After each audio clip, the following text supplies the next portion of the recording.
And away we go. It is the Nightcap, brought to you by Galactic Fried Chicken right here on BearcutJournal.com. As always, visit www.galacticfriedchicken.com. Download the app for Android, iPhone, everything Galactic, and go to City Beat. They are having their voting for Best of Cincinnati. Get into that food section. Vote for Galactic Best Fried Chicken, Best Chicken Sandwich, Best Gluten-Free, and make sure you also vote for our good friends Holy Grail for Best Sports Bar. A lot of good stuff in there. PTP for Best Sports Coverage, and hook up all the people that take care of us here in the BearcutJournal.com network. Get down to Galactic in Dayton, Kentucky. Tell them to pump it up. Wednesday through Sunday, lunch and dinner. Save yourself 15%. All right, Aaron. It's been a while, but it's a Tuesday. And it's time for Talking About Talkin. It's been a little while for Talking About Talkin. And we had a lot of Talking About Talkin today. We had Wes Miller. We had Scott Satterfield. We had Brian Brown. We had Tom Manning, the new offensive and defensive coordinators, respectively. Plenty of talking to talk about. So I watched everything live, but I was in Kelly's room, and there's always doctors and nurses. And, like, these people I'm trying to work here. Calm down. It drives me crazy enough that I can't be there asking questions, and now they're trying to interrupt me while I'm watching because we got to talk about talking. You gotta get like one of those eye pillows, right? Where it just sits over your eyes, and the noise canceling headphones. You'd be golden. But yeah, I'm necessary in these situations right now because Kelly's brain is not functioning properly. So there's lots of talking to talk about. Yeah. You want to start basketball or you want to start football? Let's start football. We have more football than anything. Let's start football. Scott Satterfield, what were your thoughts? Just he's starting to win me over with the gee golly, aw shucks bravado. North Carolina, yeah. It's starting to win me over, and I didn't expect to feel this way about that. But it didn't hurt when you had Brian Brown also talk about this is who Scott Satterfield is.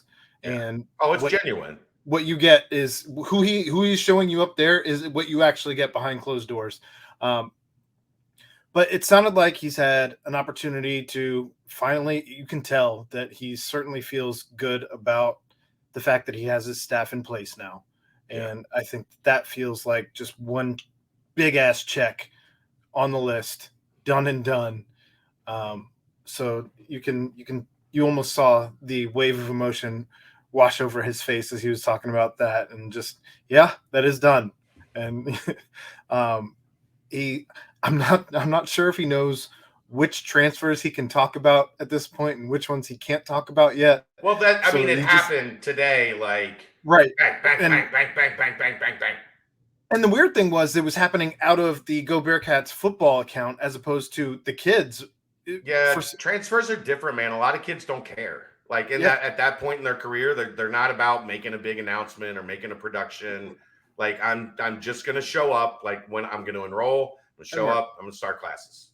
Yeah, but it was almost like he waited for whoever was asking questions to talk about the kids who had been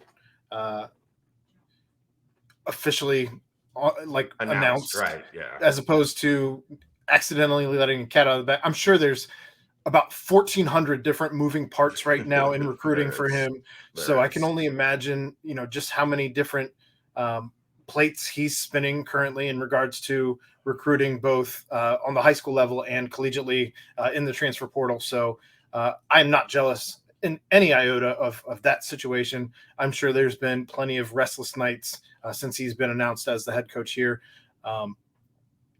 But no, it was a lot of coach speak, just in that general regard, where he's talking about the recruitment and how that's going and his thoughts on the NIL and some different things there.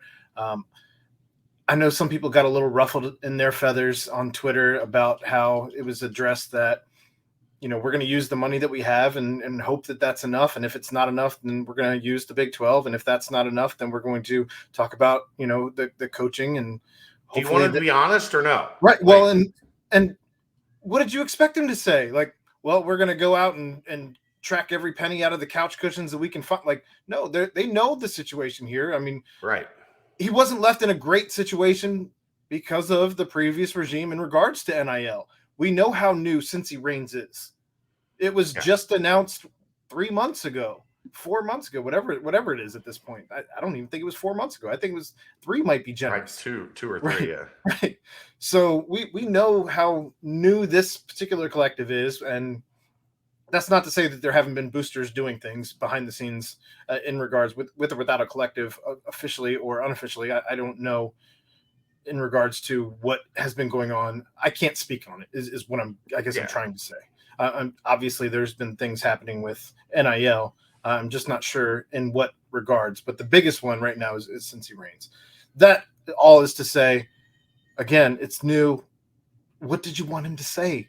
Like, we're not going to have the money that Ohio State has, who's been doing this for years. And Ohio State is still complaining about not having the money. Probably, but we can't. If you listen to Ohio State folks, they don't have the money that they think they should have.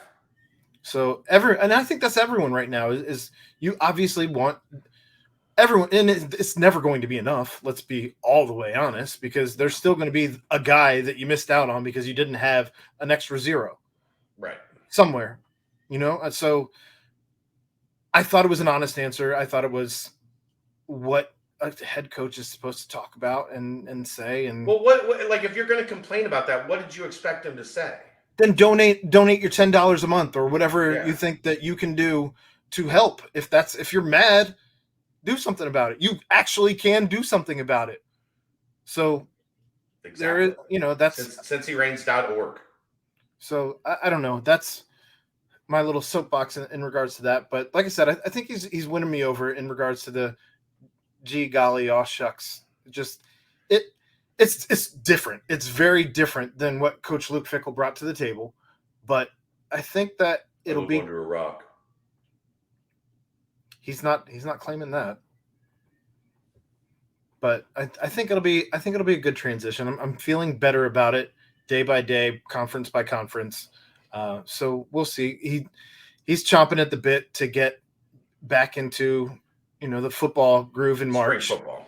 Yeah. And see what he has on this roster, what he's put together in regards to the guys he's brought in. He said he had the additions that he's made, he feels good about, but they're not done. They're not done in the current cycle, and they're not going to be done come spring ball, after spring ball, when the window opens back up again for transfers to come in. So in the same window that Corey Kiner came in last year. And he did mention that just because you're waiting until then doesn't mean that you're not getting the quality type players that you hope for to be able to slot in and earn a position right away. Well, here's what you don't want. You don't want to get to that point and not have any spots, not have any flexibility, not have any wiggle room, right? Because then there could be 2 or 3 guys that are potentially impact guys. And if you don't have any spots, you can't recruit them. So you need to be smart in how you're navigating all of this to make sure that you're solvent at each step in the process. Yeah.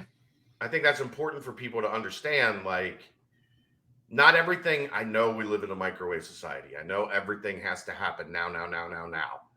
But sometimes there are things that are going to happen 3-4 months from now that might be just as beneficial to you or more beneficial to you than what you could have made happen today.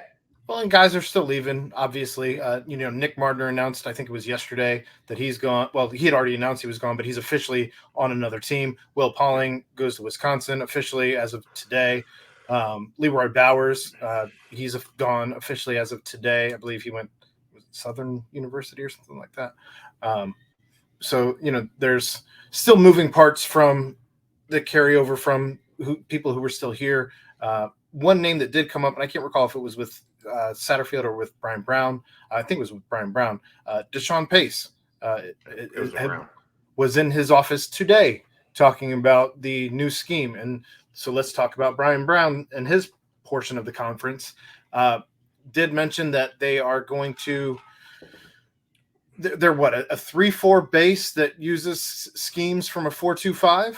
Yeah, they're in 3-3-5, 4-2-5, 3-4. Predominantly, what you're getting is three down linemen.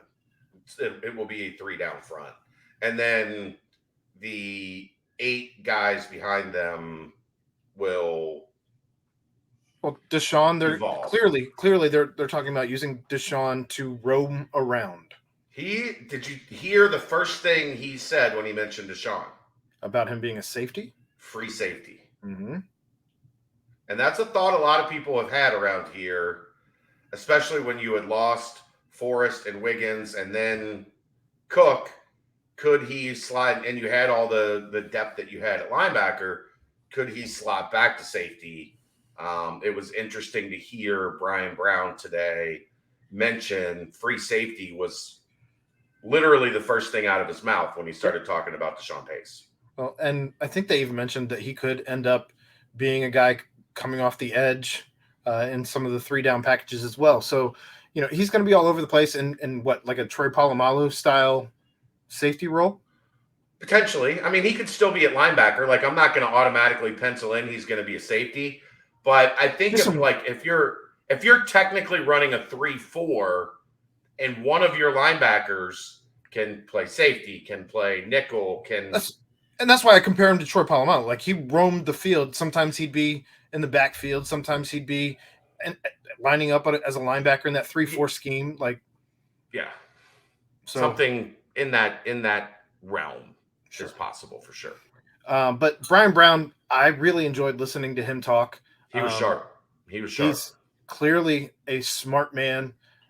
He has every intention of bringing what they did last season in Louisville to Cincinnati immediately, and had a glowing review of the two carryovers from Luke Fickell's staff in Coach Garrett Combs and in Walt, and spoke about Walt potentially being a defensive coordinator in the future, if not near future. There's a lot of people that have felt that about Walt, that he's destined to be a defensive coordinator down the road.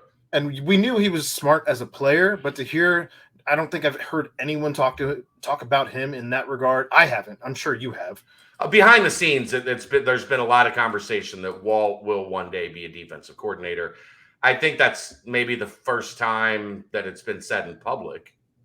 So that stuck out to me because Walt was, I don't want to say he was an afterthought because I don't think that's the case at all. But it was quietly keeping him was almost a quiet thing until it was announced.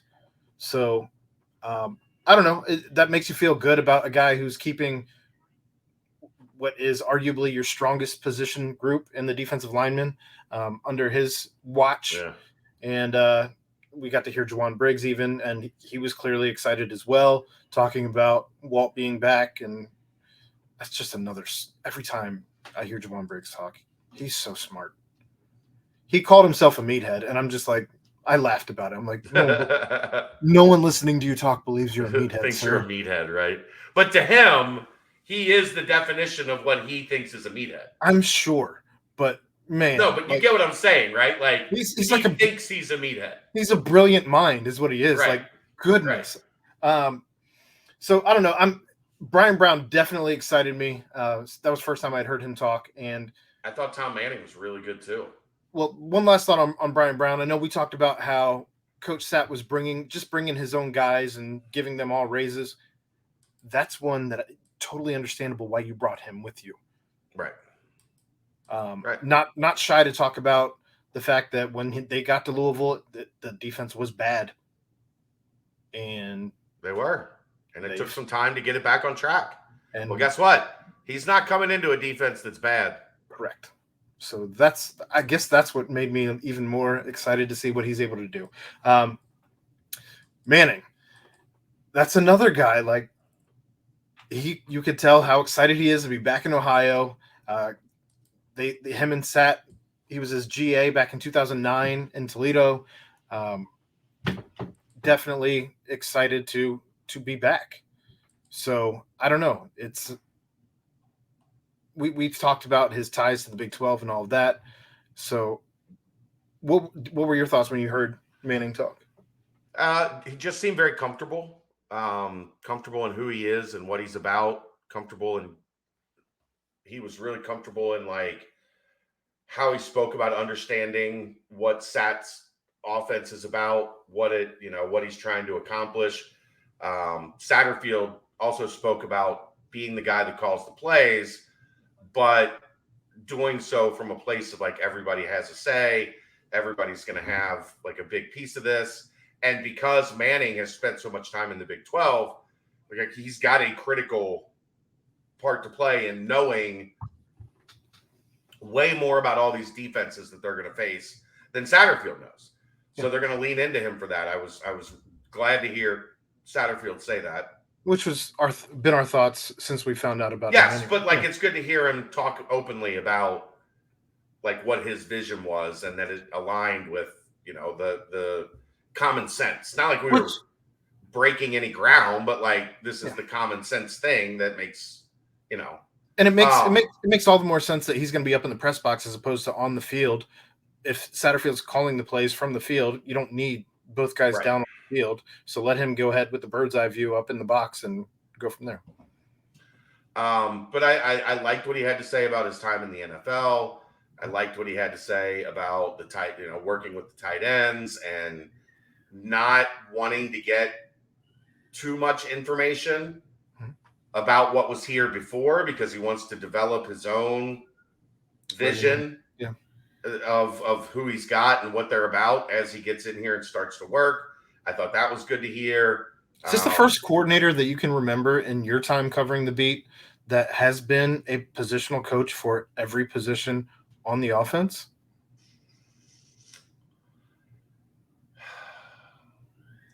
Denbrock had done almost all of them. Tight ends, quarterbacks. I think he did offensive line in the beginning of Denbrock had done most.